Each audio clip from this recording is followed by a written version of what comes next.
Bonjour à tous et bienvenue sur Africa News. Comment se porte la démocratie en Afrique? On peut se poser la question alors que ces 2 dernières années, certains pays d'Afrique francophone en particulier ont été marqués par des crises politiques.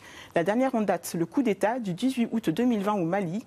Le 5 septembre dernier, c'était en Guinée que le colonel Mamadi Doumbouya renversait le régime du président Alpha Condé. Alors, assiste-t-on à une remilitarisation des pays africains? Le logiciel démocratique hérité de l'Occident serait-il en train de tomber en panne? On en parle tout de suite avec le docteur Niagale Bakayoko. Niagale Bakayoko, bonjour. Bonjour. Comment est-ce qu'on peut interpréter ces signes? Doit-on y voir un retour en arrière ou au contraire le signe que finalement le système démocratique tel qu'il est appliqué, en tout cas en Afrique, n'est pas viable aujourd'hui?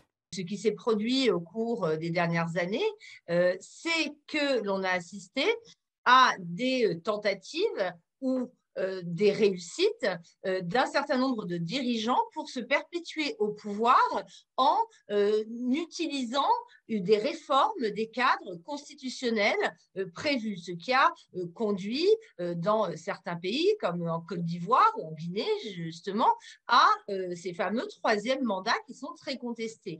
Dans ces conditions, il est extrêmement difficile pour ces acteurs qui précisément ont violé le cadre institutionnel de prétendre condamner leurs pairs lorsque sont perpétrés des coups de force en provenance des établissements relevant de l'armée. Donc moi j'estime qu'il y a en effet un véritable recul démocratique, mais qu'on ne peut pas considérer que les acteurs militaires en sont les seuls responsables.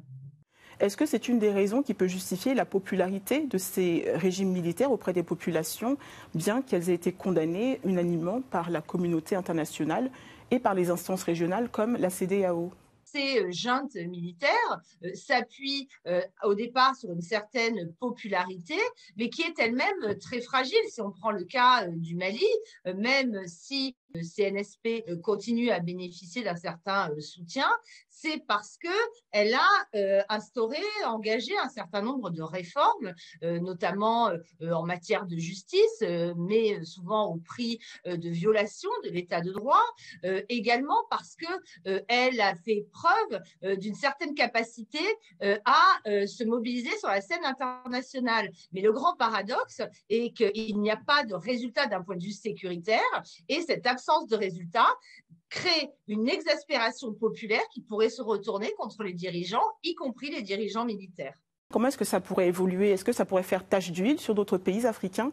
Il n'est pas à exclure qu'en effet, des régimes beaucoup plus durs, mais pas forcément de type militaire, des régimes peut-être de type policier, avec un grand contrôle social en matière de renseignement, de surveillance des populations elles-mêmes, se mettent en place.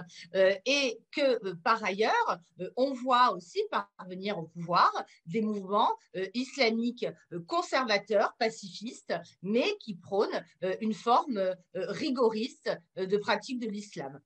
On va maintenant parler de la situation en Éthiopie. L'Éthiopie qui est déchirée depuis novembre 2020 par un conflit entre l'armée fédérale et le TPLF, le Front de libération du peuple du Tigré. Les combats ont déjà fait des milliers de morts et au moins 2 millions de déplacés. Et après un an, de nombreux observateurs expriment leur crainte d'une répétition d'un scénario à la rwandaise, autrement dit d'un génocide. Est-ce que ces craintes sont justifiées d'après vous ?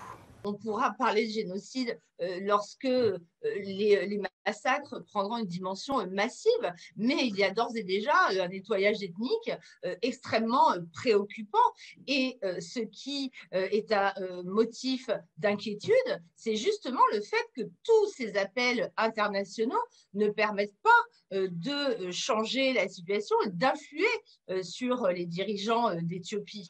Quelles seraient les conséquences sur cette région si ce conflit venait à perdurer, à s'étendre en fait ? L'Éthiopie, là aussi, était considérée comme un pilier de stabilité sur le continent, après ce qu'en avait fait le président Meles Zenawi avant son décès, c'est-à-dire un pays avec une politique diplomatique et stratégique, notamment très impliqué dans les institutions multilatérales du continent, qui avait montré son efficacité, y compris par exemple dans la gestion de crises comme en Somalie Somalie, etc. Là, on a l'impression que ce modèle est en train de s'effondrer et que les garanties, voire les félicitations que la communauté internationale avait données au président Abiy sont aujourd'hui en train de s'effondrer, hein, en fait. Finalement, comment voyez-vous l'Éthiopie se sortir de cette impasse? Quels seraient les différents scénarios possibles? Malheureusement, aujourd'hui, les scénarios les plus probables sont plutôt ceux d'une montée, si ce n'est aux extrêmes, en tout cas, d'une aggravation des violences, des combats et malheureusement des exactions perpétrées en réaction contre les populations civiles, parce qu'on voit très bien que le fait de prendre des sanctions est très souvent inefficace dans la mesure où ça touche davantage les populations que les dirigeants, et on envisage mal aujourd'hui une intervention militaire de la part d'acteurs non éthiopiens, puisque l'Éthiopie, il ne faut pas l'oublier, reste l'un des pays les plus solides sur le continent d'un point de vue militaire, justement. Merci infiniment, Madame Bagayoko, d'avoir pris le temps de répondre à nos questions et on espère apporter un éclairage à nos téléspectateurs.